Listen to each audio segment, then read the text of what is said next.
the Stonewall riots kicked off the gay rights movement, starting after police raided a popular gay bar in Manhattan's Greenwich Village, leading to 5 nights of violence and the birth of LGBTQ activism in the U.S.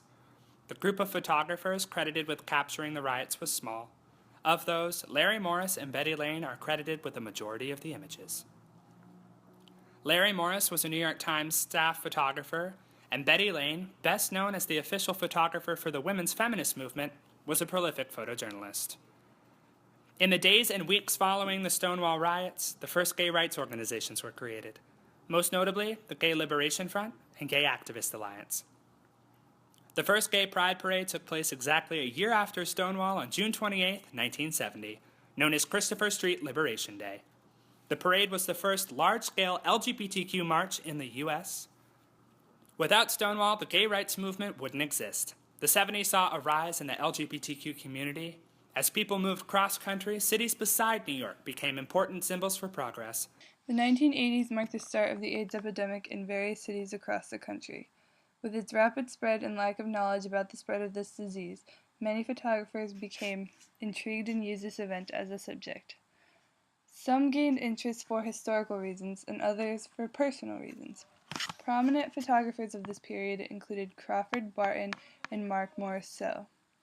Crawford Barton was a well-known photographer within the gay community. Most of his work took place during the 1970s and 1980s and resulted in 2 books, one entitled Beautiful Men, which consisted of portraits, and the other entitled Days of Hope, which documented events that had taken place in the gay community from the Stonewall riots to the AIDS epidemic. Mark Morrisseau depicted his feelings during this time with a raw style. His images showed his feelings and longings that he experienced as a gay man. These artists pushed boundaries in showing society a world that many weren't ready to accept. We had the opportunity to sit down with David C. Ward, senior historian at the National Portrait Gallery and co-curator of Hide-Seek, Difference and Desire in American Portraiture. It's the first major museum exhibition to examine sexual difference in the creation of the modern American portraiture. Here's David C. Ward. So Hide and Seek was one of the first exhibits to focus on sexuality here in DC, specifically LGBTQ experience. So what made this possible? Why 2010? Hide Seek was a really interesting show, and it was a happy accident that the National Portrait Gallery, through myself as the originating historian in the institution, I met Jonathan Katz, who's now director of the Center for the Graduate School for Visual Studies at the University of Buffalo. Jonathan is, he's gay, he's an LGBT activist, he's an engaged scholar, he's one of the better American art historians in addition to his activism. Jonathan had been interested in essentially looking at the way in which the question of sexual identity, particularly homosexuality, was excluded from museum exhibitions. He and I met. I didn't know Jonathan. He and I met. I did an exhibition on Walt Whitman, and I had no particular interest in Whitman's sexuality or even his personal life, but I mentioned the fact that I had a photograph in it of Walt Whitman and his lover, Peter Doyle, and I said, this is Walt Whitman and his lover, Peter Doyle, without thinking very much about it. And Jonathan, who was a fellow here at the time at the Smithsonian, met me and asked me if I had had difficulty putting that label on the wall. And I said, no, nobody bothered me about it. And I said, why? And he said, because it's the first time that relationship had been openly acknowledged in a major museum. And I was sort of astonished by that. And Jonathan had went through a whole litany of things in which there was an element of exclusion or normalization or even just editing. I guess you could even call it tacit censoring. And what we did, he had the exhibition because it was art history background, and I was interested in it because of the element of museum practice. The Portrait Gallery does represent all of America. That's our goal. For me, it was a way of looking at people who've been excluded or marginalized the same way that previously we had brought African Americans or women or other excluded minorities into the collection as a special exhibition. What I liked about the exhibition was it was first and foremost an art exhibition, that it was a way of getting at the art practice and then leading back to questions of identity. And we consciously crafted it as an art historical exploration of American modernism through the lens of sexual difference. And sexuality also included in this, a kind of playing off of heteronormality as well as gay and lesbian. Do you think that it opened here in DC had a impact in any way, and instead of New York or Boston? I don't know. I mean, and the National Portrait Gallery is incredibly proud of the exhibition. It was, just as an exhibition, successful. I mean, in terms of its what it did critically and art historically. Politically, of course, it's important because it's at the National Portrait Gallery. We are the National Museum of American Biography, American Identity. It's in Washington. I mean,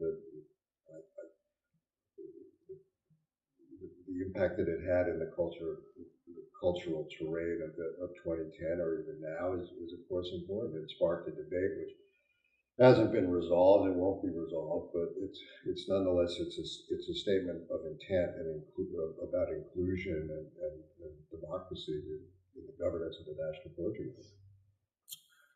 So Stonewall was the birth of the modern gay rights movement, yet many don't know its history. How can photo help that? How can photo teach people that?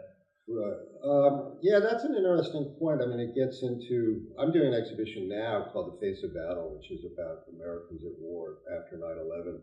And that element of photography is both a documentary discipline or genre, but it's also an art genre. Hide-Seek dealt with photography as an art form. That we had photographers from George Platt Lyons through to Cass Bird, the history of modern photography from early in the century to right now. So there wasn't the kind of documentary sighting that you would get, say, the National Museum of American History is accessioned a series of portraits of, say, or pictures of demonstrators outside the White House in the 1950s, Frank Cavity, people who helped to fight back against the Lavender Scare. Hide-Seek was a much more mediated exhibition in its use of photography because of the way that it dealt with questions of portrayal, what was included or what was excluded. And you have David Wojnarowicz's the Rimbaud series where he's wearing a mask. There's this reference to the romantic poet Rimbaud through his adoption of this mask, which hides him in the 1980s in New York. The element of documentary photography, as in The Face of Battle or in the chronicling of Stonewall, is really interesting because it's not something that the Portrait Gallery does, but it's something that's of interest politically in terms of the creation of social movements and social changes, that it does bear witness. I mean, and the Portrait Gallery is very invested in that. One of the things that we do, in addition in our struggle of justice, from trying to personify social and political change, hopefully social and political progress. We have portraits, of people who have been involved in those social movements. But the element, say, in the 19th century, where African Americans suddenly start appearing in photography as a way of bearing witness, of creating presence, of essentially the word goes with the body. And that's something, again, that we're interested in, and that's kind of where photography fuses as a documentary as well as an artistic art form. And photography isn't it's interesting because it's not a completely empirical art. The camera doesn't do its work automatically. There's still framing, editing, and all the rest of the subjectivity. But it does give a sense of immediacy which responds to the conditions of modernism and now postmodernism in a way that I think is that's really interesting. And I think it's interesting to look at contemporary photography in that context. Hide-Seek sort of stopped in the middle 80s. We had to have a stopping point, or we had to have a starting point. We had to have a stopping point. And we did, because we are a portrait museum, focus on constructed portraits, because that got to the issue of identity. But photography is kind of infinitely flexible, and particularly if you start, and I'll stop on this because I'm not qualified to talk about video. If you look at photography as a kind of moving picture, the way in which it documents events rather than just people, of course, it's very significant going back to that night in 1969 at Stonewall, where you've got the film of the riots, which are the film the year before the Chicago conventions, and that becomes itself an instigator of political change. It's fascinating that Portugal is moving into time-based media and video, and it'll be interesting to see what we do.